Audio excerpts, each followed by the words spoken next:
अगर आप अपने आसपास के लोगों पर थोड़ा विचार करेंगे तो आप उनके प्रति बहुत करुणा से भर जाएंगे। अब हम यहां इतने लोग बैठे हुए हैं, नहीं कह सकता सांझ इनमें से कोई समाप्त हो जाए। एक सांझ तो सब समाप्त हो ही जाएंगे। एक ना एक दिन हम में से हर आदमी चुक जाएगा। अगर मुझे ये ख्याल हो कि जो लोग मेरे सामने बैठे हैं, हो सकता है इनमें से कोई चेहरे में दोबारा नहीं देख पाऊंगा, तो क्या मेरे हृदय में उनके प्रति करुणा पैदा नहीं होगी? एक बगीचे में अभी अभी मैं गया और वहां फूल खिले हैं, सांझ वो मुरझा जाएंगे। छोटी सी घड़ी है उनके जीवन की, अभी खिले हैं, सुबह सांझ मुरझा जाएंगे। क्या इस बात का स्मरण कि ये फूल जो भी मुस्कुरा रहे हैं सांझ गिर जाएंगे और धूल में मिल जाएंगे, उनके प्रति करुणा को पैदा नहीं कर देगा? क्या ये ख्याल कि रात में जो तारे हैं उनमें से कोई टूट जाता है और बिखर जाता है, क्या तारों के प्रति करुणा को पैदा नहीं करते? अगर बोध हो तो इस चारों तरफ देखने पर हर एक के प्रति करुणा मालूम होगी, बहुत दया मालूम होगी। इतना थोड़ा ये मिलन है, इतना मुश्किल ये जीवन है, इतनी दुर्लभ ये घटना है, और इतनी वासनाएं और इतनी तृष्णाएं और इतनी पीड़ाएं हैं हर एक के भीतर। फिर भी हम किसी तरह जीते हैं और किसी तरह प्रेम करते हैं और किसी तरह दो सुंदर कृतियां बनाते हैं। ये कितनी करुणा नहीं पैदा कर देगा? बुद्ध के ऊपर एक दफा एक आदमी ने आके थूक दिया, इतने गुस्से में आ गया, उनके ऊपर थूक दिया। उन्होंने उसको पहुंच लिया और उस आदमी से कहा कुछ और कहना है। उनके पास जो भिक्षु था आनंद, उसने कहा आप क्या बात कर रहे हैं? उसने कुछ कहा है? हमें आज्ञा दें हम उसे ठीक करें, तो हद हो गई कि वो आपके ऊपर थूक दे। बुद्ध ने कहा वो कुछ कहना चाहता है, भाषा असमर्थ है। बुद्ध ने कहा वो कुछ कहना चाहता है, भाषा असमर्थ है, वेग तीव्र है, कह नहीं सका, क्रिया से प्रकट किया है। इसको मैं कहता हूं करुणा। बुद्ध उस पर दया खाए कि कितनी भाषा असमर्थ है। वो कुछ कहना चाहता है, कोई बड़ी क्रोध की बात है, उसे प्रकट करना चाहता है, शब्द नहीं मिल रहे, थूक के जाहिर किया है। जब कोई मेरे पास प्रेम से आके मेरे हाथ पे हाथ रख लेता है तो कितनी करुणा मालूम होना चाहिए। वो कुछ कहना चाहता है, भाषा असमर्थ है, हाथ से हाथ रख के कुछ कहने की कोशिश करता है।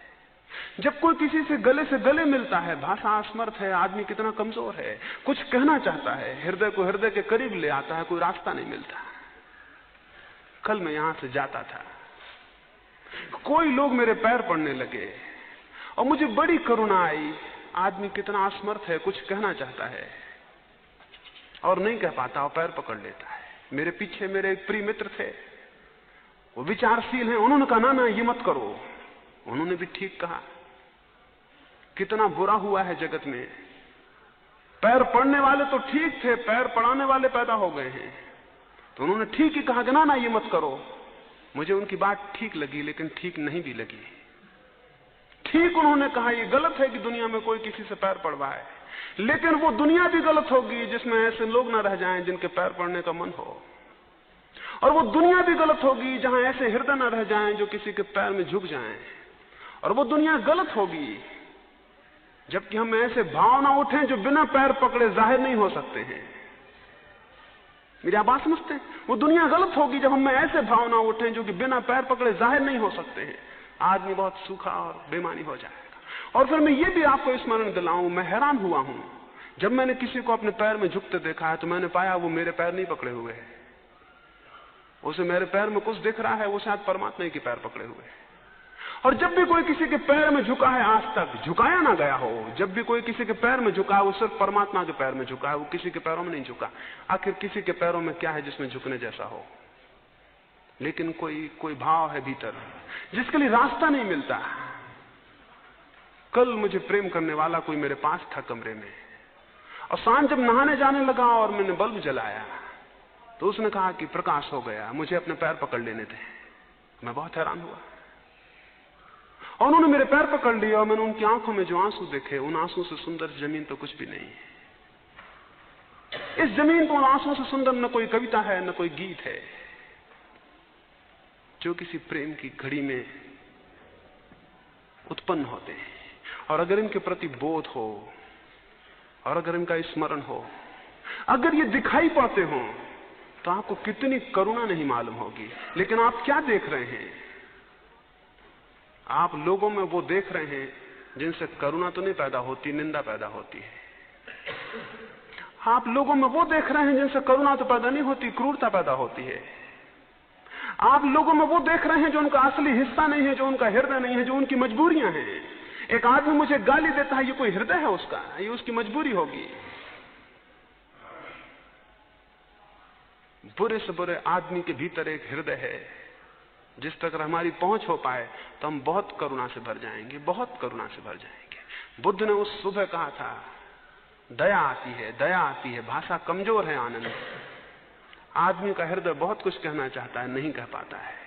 उससे कहा कुछ और कहना है, वो आदमी और क्या कहता, अब तो कहना मुश्किल हो गया। वो लौट गया। रात वो बहुत पछताया। वो दूसरे दिन क्षमा मांगने आया, वो पैरों में गिर गया और रोने लगा। बुद्ध ने कहा, देखते हो आनंद, भाषा कमजोर है। अब भी वो कुछ कहना चाहता है और नहीं कह पा रहा। कल भी उसने कुछ कहना चाहा था और नहीं कह पाया था, तब भी उसने कोई कृत्य किया था, अब भी कोई कृत्य कर रहा है। भाषा बहुत कमजोर है आनंद। और आदमी बड़ा दया योग है। और 4 दिन का ये जीवन है, और 4 दिन का भी हम कहते हैं, 4 घड़ी का भी क्या है। और इस 4 घड़ी के मिलन में अगर हम करुणा से न भर जाएं एक दूसरे के प्रति, तो हम आदमी ही ना थे। हमने जीवन को जाना भी नहीं, हम पहचाने नहीं। तो अपने चारों तरफ करुणा को फेंकें, अपने चारों तरफ परिचित हों। कितने दुखी हैं लोग, उनके दुख में और दुख को मत बढ़ाएं। आपकी करुणा उनके दुख को कम करेगी। एक करुणा से भरा हुआ शब्द उनके दुख को कम करेगा। उनके दुख को और मत बढ़ाएं। हम सब एक दूसरे के दुख को बढ़ा रहे हैं। हम सब एक दूसरे को दुख देने में सहयोगी हैं। एक एक आदमी के पीछे अनेक अनेक लोग पड़े हुए हैं दुख देने को। तो अगर करुणा का बोध होगा तो आप किसी को दुख पहुंचाने के सारे रास्ते अलग कर लेंगे। और अगर किसी के जीवन में कोई सुख दे सकते हैं तो उसे देने का उपाय करेंगे। और एक बात स्मरण रखें, जो दूसरे को दुख देता है वह अंततः दुखी हो जाता है, और जो दूसरे को सुख देता है वह अंततः बहुत सुख को उपलब्ध होता है। इस वजह से यह कह रहा हूं कि जो सुख देने की चेष्टा करता है उसके भीतर सुख के केंद्र विकसित होते हैं, और जो दुख देने की चेष्टा करता है उसके भीतर दुख के केंद्र विकसित होते हैं। फल बाहर से नहीं आते हैं, फल भीतर पैदा होते हैं। हम जो करते हैं उसी की रिसेप्टिविटी हमारे भीतर विकसित हो जाती है। जो प्रेम चाहता है प्रेम को फैला दे, और जो आनंद चाहता है वो आनंद को लुटा दे, और जो चाहता है उसके घर पर फूलों की वर्षा हो जाए वो दूसरों के आंगनों में फूल फेंक दे। और कोई रास्ता नहीं है। तो करुणा का एक भाव प्रत्येक को विकसित करना जरूरी है साधना में प्रवेश के लिए। तीसरी बात है प्रमुदिता, उत्फुल्लता, प्रसन्नता, आनंद का एक बोध, विषाद का अभाव। हम सब विषाद से भरे हैं। हम सब उदास लोग, थके लोग हैं। हम सब हारे हुए पराजित रास्तों पे चलते हैं और समाप्त हो जाते हैं। हम ऐसे चलते हैं जैसे आज ही मर गए हैं। हमारे चलने में कोई गति और प्राण नहीं है। हमारे उठने बैठने में कोई प्राण नहीं है। हम सुस्त हैं और उदास हैं और टूटे हुए हैं और हारे हुए हैं। ये गलत है। जीवन कितना ही छोटा हो, मौत कितनी ही निश्चित हो, जिसमें थोड़ी समझ है वो उदास नहीं होगा। सुकरात मरता था, उसको जहर दिया जा रहा था और वो हंस रहा था। और उसके एक शिष्य क्रेटो ने पूछा, हंसते हैं, हमारे आंख आंसुओं से भरी हुई हैं, मौत करीब है और ये विषाद का क्षण है। सुकरात ने कहा, विषाद कहां है? अगर मरा और बिल्कुल ही मर गया तो विषाद क्या, क्योंकि दुख को अनुभव करने को कोई बचेगा नहीं। और अगर मरा और बचा रहा तो दुख क्या, जो खोया वो अपन ना थे, जो अपन थे वो बचे हुए हैं। तो उसने कहा, मैं खुश हूं। मौत 2 ही काम कर सकती है, या तो बिल्कुल मिटा देगी, बिल्कुल मिटा देगी तो खुश हूं क्योंकि बचूंगा ही नहीं दुख अनुभव करने को, और अगर बचा देगी मुझको तो खुश हूं क्योंकि जो मेरा नहीं है वो नष्ट हो जाएगा, मैं तो बचूंगा। मौत 2 ही काम कर सकती है, इसलिए हंसने जैसी है। सुकरात ने कहा मैं प्रसन्न हूं, क्योंकि मौत क्या छीन लेगी, या तो बिल्कुल ही मिटा देगी तो क्या छीना, क्योंकि अब जिससे छीना वो भी नहीं है, तो दुख का कोई अनुभव नहीं होगा। और अगर मैं बच रहा तो सब बच रहा, मैं बच रहा तो सब बच रहा, जो छीन लिया वो मेरा नहीं था। तो इसलिए सुकरात ने कहा मैं खुश हूं। जो मौत के सामने खुश है और हम हैं कि हम जिंदगी को पाए हुए दुखी बैठे हुए हैं। हम हैं कि हम जिंदगी में दुखी बैठे हुए हैं, और लोग ऐसे भी हुए हैं कि जो मौत के सामने भी खुश थे। मंसूर को वो सूली दे रहे थे, उसके पैर काट दिए, उसके हाथ काट दिए, उसकी आंखें फोड़ दी। दुनिया में उससे कठोर यातना कभी किसी को नहीं दी गई। क्राइस्ट को जल्दी मार डाला गया, गांधी को जल्दी गोली मार दी गई, सुकरात को जहर दे दिया गया। मंसूर मनुष्य के इतिहास में सबसे ज्यादा पीड़ा से मारा गया, पहले उसके पैर काट दिए। जब उसके पैरों से खून बहने लगा तो उसने खून को लेकर अपने हाथों पर लगाया। भीड़ इकट्ठी थी, लोग पत्थर फेंक रहे थे। उन्होंने पूछा ये क्या कर रहे हो? उसने कहा वजू करता हूं। मुसलमान नमाज के पहले हाथ धोते। उसने अपने खून से अपने हाथ धोए, उसने कहा वजू करता हूं। उसने कहा याद रहे मंसूर का ये वचन कि जो प्रेम की वजू है असली, वो खून से की जाती है, पानी से नहीं की जाती। और जो अपने खून से वजू करता है वही नमाज में प्रवेश करता है। लोग बहुत हैरान हुए कि पागल है। उसके पैर काट दिए गए, फिर उसके हाथ काट दिए गए, फिर इसको उन्होंने आंखें फोड़ दी, और 1 लाख लोग इकट्ठे हैं और पत्थर मार रहे हैं, और उसका एक एक अंग काटा जा रहा है। और जब उसकी आंखें फोड़ दी गई तब वो चिल्लाया कि हे परमात्मा, स्मरण रखना मंसूर जीत गया। तो लोगों ने पूछा क्या बात है, किस बात में जीत गए?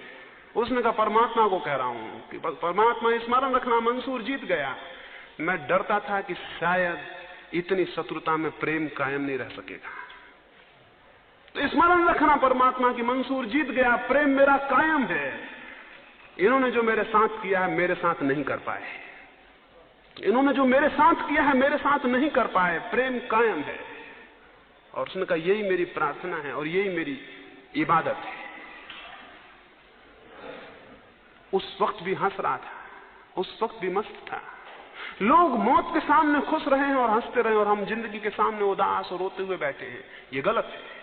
कोई उदास रास्ते, कोई विषाद से भरा हुआ चित्त कोई बड़े अभियान नहीं कर सकता है। अभियान के लिए उत्फुल्ला, अभियान के लिए बड़े आनंद से भरा हुआ चित्त तो 24 घंटे उत्फुल्लता को साथिए। ये सिर्फ आदतें हैं। उदासी एक आदत है जिसको आपने बना लिया है। उत्फुल्लता एक आदत है, उसको बना सकते हैं। उत्फुल्लता को बनाए रखने के लिए जरूरी है जिंदगी का वो हिस्सा देखिए जो प्रकाशित है, वो हिस्सा नहीं जो अंधेरे से भरा है। मैं अगर आपको कहूं कि मेरा कोई मित्र है और ये बहुत अद्भुत गीत गाता है या बहुत अद्भुत बांसुरी बजाता है, आप मुझसे कहेंगे होगा ये क्या बांसुरी बजाएगा, इसको हमने शराब खाने में शराब पीते देखा है। मैं अगर आपसे कहूं कि मेरा मित्र है और बहुत अद्भुत बांसुरी बजाता है, तो आप कहेंगे ये क्या बांसुरी बजाएगा, हमने इसे शराब खाने में शराब पीते देखा है। ये अंधेरा देखना है। अगर मैं आपसे कहूं कि मेरे मित्र हैं, शराब पीते हैं, और आप मुझसे कहें होगा लेकिन ये तो अद्भुत बांसुरी बजाते हैं, तो ये जिंदगी के प्रकाशित पक्ष को देखना है। जिसको खुश होना है वो प्रकाश को देखे, जिसको खुश होना है वो ये देखे कि 2 दिनों के बीच में एक रात है, और जिसको उदास होना है वो ये देखे कि 2 रातों के बीच में एक दिन है। हम कैसा देखते हैं जिंदगी को, वैसा हमारे भीतर कुछ विकसित हो जाता है। तो जिंदगी के अंधेरे पक्ष को न देखें, जिंदगी के उजाले पक्ष को देखें। मैं छोटा था और मेरे पिता गरीब थे। उन्होंने बड़ी मुश्किल से एक अपना मकान बनाया। गरीब भी थे और नासमझ भी थे, क्योंकि कभी उन्होंने मकान नहीं बनाए थे। उन्होंने बड़ी मुश्किल से एक मकान बनाया। वो मकान नासमझी से बना होगा, वो बना और हम उस मकान में पहुंचे भी नहीं, और पहली ही बरसात में गिर गया। हम छोटे थे और बहुत दुखी हुए। वो गांव बाहर थे, उनको मैंने खबर की कि मकान तो गिर गया, और बड़ी आशाएं थी कि उसमें जाएंगे, वो तो सब धूमिल हो गई। वो आए और उन्होंने गांव में प्रसाद बांटा, और उन्होंने कहा परमात्मा का धन्यवाद, अगर 8 दिन बाद गिरता तो मेरा एक भी बच्चा नहीं बचता। हम 8 दिन बाद ही उस घर में जाने को थे, और वो उसके बाद जिंदगी भर इस बात से खुश रहे कि मकान 8 दिन पहले गिर गया। 8 दिन बाद गिरता तो बहुत मुश्किल हो जाती। यूं भी जिंदगी देखी जा सकती है, और जो ऐसे देखता है उसके जीवन में बड़ी प्रसन्नता का उद्भव। आप जिंदगी को कैसा देखते हैं इस पर सब निर्भर है। जिंदगी में कुछ भी नहीं है, आपके देखने पर, आपका एटीट्यूड, आपकी पकड़, आपकी समझ, आपकी दृष्टि सब कुछ बनाती और बिगाड़ती है। आप अपने से पूछें कि आप क्या देखते हैं। क्या आपने एक भी ऐसा बुरे से बुरा आदमी देखा है जिसमें कुछ ऐसा ना हो जो साधुओं में भी मुश्किल होता है? क्या आपने ऐसा बुरे से बुरा आदमी भी देखा है जिसमें एक भी चीज ऐसी ना मिल जाए जो साधुओं में मुश्किल होती है? और अगर आपको मिल सकती तो उसे देखें, वो उस आदमी का असली हिस्सा है।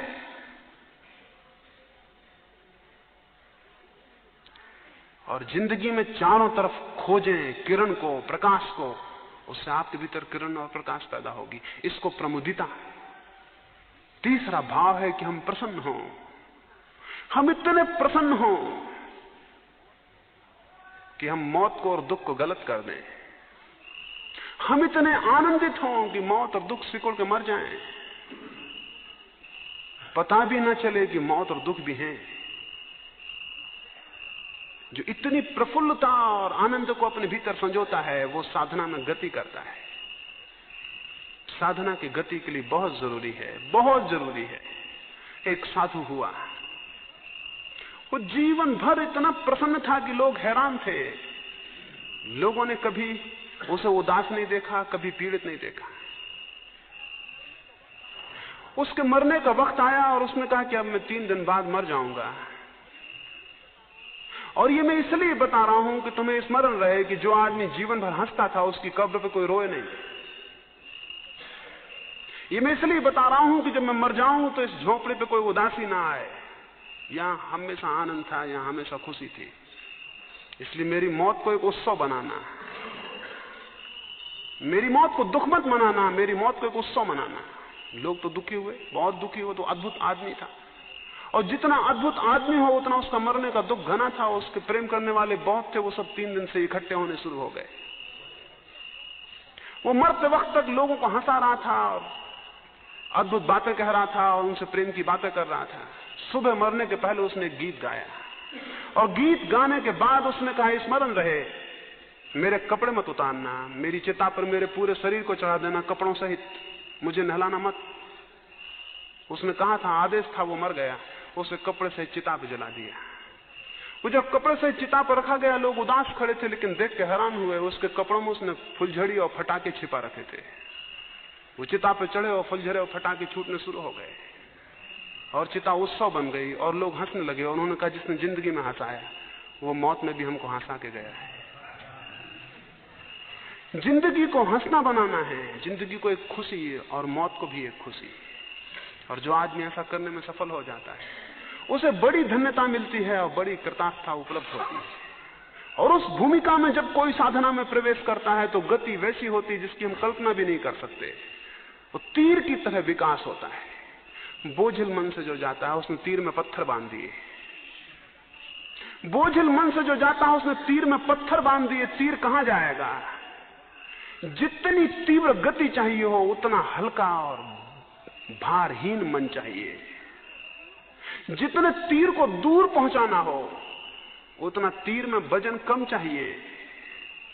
और जिसे जितने ऊंचे पहाड़ चढ़ने हो उतना बोझ उसे नीचे छोड़ देना पड़ता है। और सबसे बड़ा बोझ दुख का और विषाद का है, उदासी का है। इससे बड़ा कोई बोझ नहीं है। क्या आप लोगों को देखते हैं वो दबे चले जा रहे हैं जैसे भारी बोझ उनके सिर पर रखा हुआ है। इस बोझ को नीचे फेंक दें और उत्फुल्लता की एक हुंकार करें और सिंहनाद करें, और ये बताने पूरे जीवन को कि जीवन कैसा ही हो उसमें भी खुशी और जिंदगी गीत बनाई जा सकती है। जिंदगी एक संगीत हो सकती है। इस तीसरी प्रमुदिता को स्मरण रखें। और चौथा मैंने कहा कृतज्ञता। कृतज्ञता बहुत डिवाइन, बहुत दिव्य बात है। हमारी सदी में अगर कुछ खो गया है तो कृतज्ञता खो गई है, ग्रेटिट्यूड खो गया है। आपको पता है, आप जो सांस ले रहे हैं वो आप नहीं ले रहे हैं, क्योंकि सांस जिस क्षण नहीं आएगी आप उसे नहीं ले सकेंगे। आपको पता है आप पैदा हुए हैं, आप पैदा नहीं हुए हैं। आपका कोई सचेतन हाथ नहीं है, कोई निर्णय नहीं है। आपको पता है जो छोटी सी देह आपको मिली है ये बड़ी अद्भुत है, ये सबसे बड़ा मिरेकल है इस जमीन पर।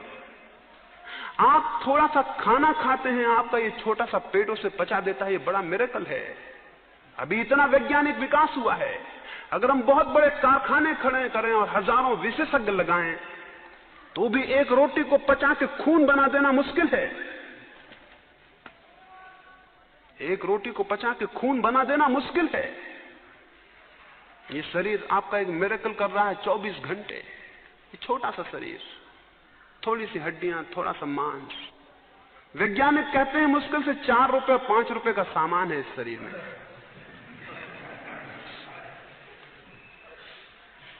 इसमें कुछ ज्यादा मूल्य की चीजें नहीं है।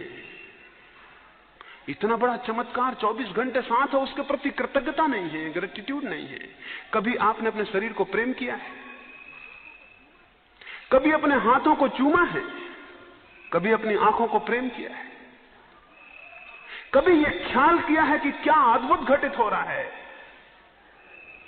शायद ही आप में कोई हो जिसने अपनी आंख को प्रेम किया हो, जिसने अपने हाथों को चूमा हो और जिसने कृतज्ञता अनुभव की हो कि यह अद्भुत बात, यह अद्भुत घटना घट रही है और हमारे बिल्कुल बिना जाने, और हम इसमें बिल्कुल भागीदार भी नहीं हैं। अपने शरीर के प्रति सबसे पहले कृतज्ञ हो जाएं। जो अपने शरीर के प्रति कृतज्ञ है वही केवल दूसरों के शरीरों के प्रति कृतज्ञ हो सकता है। और सबसे पहले अपने शरीर के प्रति प्रेम से भर जाएं, क्योंकि जो अपने शरीर के प्रति प्रेम से भरा हुआ है वही केवल दूसरों के शरीरों के प्रति प्रेम से भर जाता है। वे लोग अधार्मिक हैं जो आपको अपने शरीर के खिलाफ बातें सिखाते हों। वे लोग अधार्मिक हैं जो कहते हो कि शरीर दुश्मन है और दुष्ट है और ऐसा है और वैसा है, शत्रु है। शरीर कुछ भी नहीं है, शरीर बड़ा चमत्कार है और शरीर अद्भुत सहयोग है। इसके प्रति कृतज्ञ हो। इस शरीर में क्या है? जो इस शरीर में है वो इन पंच महाभूतों से मिला है। इस शरीर के प्रति कृतज्ञ हो, इन पंच महाभूतों के प्रति कृतज्ञ हो। एक दिन सूरज बुझ जाएगा तो आप कहां होंगे? वैज्ञानिक कहते हैं 4000 वर्षों में सूरज बुझ जाएगा। वो काफी रोशनी दे चुका, वो खाली होता जाएगा और एक दिन आएगा कि वो एक दिन बुझ जाएगा। अभी हम रोज इसी ख्याल में है कि रोज सूरज उगेगा। एक दिन वक्त आएगा कि लोग सांझ को इस ख्याल से सोएंगे कि कल सुबह सूरज उगेगा और वो नहीं उगेगा। और फिर क्या होगा? सूरज ही नहीं बुझेगा, सारा प्राण बुझ जाएगा, क्योंकि प्राण उससे उपलब्ध है, क्योंकि सारी ऊष्मा और सारा उत्ताप उससे उपलब्ध है। समुद्र के किनारे बैठते हैं, कभी ख्याल किया आपके शरीर में 70% समुद्र है, पानी है। और मनुष्य का जन्म इस जमीन पर कीटाणु का जो पहला जन्म हुआ वो समुद्र में हुआ था। और आप ये भी जान के हैरान होंगे आपके शरीर में भी नमक और पानी में वही अनुपात है जो समुद्र में है अभी भी। और उस अनुपात से जब भी शरीर इधर उधर हो जाएगा, बीमार हो जाएगा। कभी समुद्र के करीब बैठ के आपने अनुभव किया है कि मेरे भीतर भी समुद्र का एक हिस्सा है, और मेरे भीतर जो हिस्सा है समुद्र का, उसके लिए मुझे समुद्र का कृतज्ञ होना चाहिए। और सूरज की रोशनी मेरे भीतर है, उसके प्रति मुझे कृतज्ञ होना चाहिए। और हवाएं मेरे प्राण को चलाती हैं, उनके प्रति कृतज्ञ होना चाहिए। और आकाश और पृथ्वी वो मुझे बनाते हैं, उनके प्रति कृतज्ञ होना चाहिए। इस ग्रेटिट्यूड को मैं दिव्य कहता हूं। इस कृतज्ञता के बिना कोई आदमी धार्मिक नहीं हो सकता। अकृतज्ञ मनुष्य क्या धार्मिक होंगे? इस कृतज्ञता को अनुभव करें निरंतर और आप हैरान हो जाएंगे। यह आपको इतनी शांति से भर देगी कृतज्ञता, और इतने रहस्य से। और तब आपको एक बात का पता चलेगा कि मेरी क्या सामर्थ्य थी कि ये सारी चीजें मुझे मिले, और ये सारी चीजें मुझे मिली। इसके लिए आपके मन में धन्यवाद होगा, इसके प्रति आपके मन में धन्यवाद होगा। जो आपको मिला है उसके प्रति कृतज्ञता का बोध होगा। तो कृतज्ञता को ज्ञापित करने का, कृतज्ञता को विकसित करने का उपाय करें, उससे साधना में गति होगी। और न केवल साधना में, जीवन बहुत भिन्न हो जाएगा।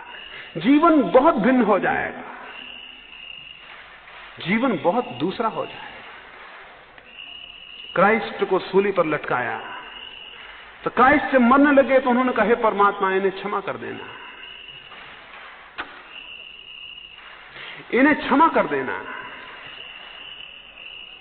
और दो कारणों से क्षमा कर देना। एक तो ये जानते नहीं कि क्या कर रहे हैं, इसमें तो उनकी करुणा थी, और इस कारण से कि मेरे और तेरे बीच जो फासला था वो इन्होंने गिरा दिया।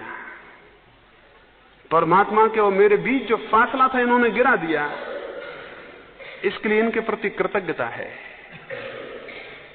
तो जीवन में सतत कृतज्ञता का स्मरण पूर्वक व्यवहार करें, आप पाएंगे कि जीवन बहुत अद्भुत हो जाएगा।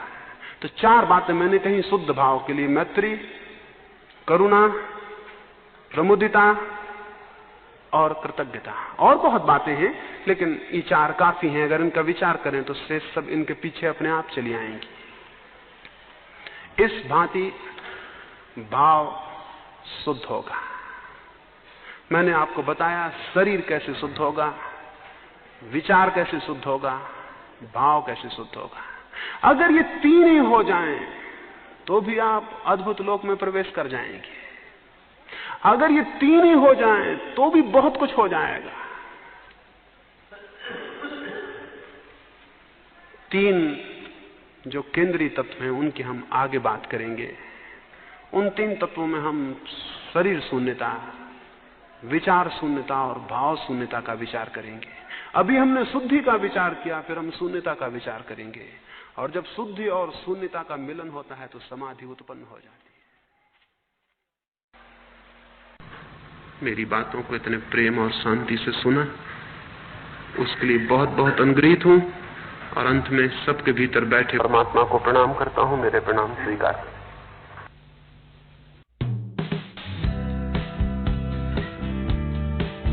वीडियो को अपने दोस्तों के साथ जरूर शेयर कीजिएगा और इस वीडियो में कमेंट करके हमें लाजमी तौर पर बताइएगा कि आने वाले वक्त में आप किस तरह की वीडियोस देखना पसंद करते हैं। और अगर आपने अभी तक हमारा चैनल सब्सक्राइब नहीं किया तो फौरन सब्सक्राइब कीजिए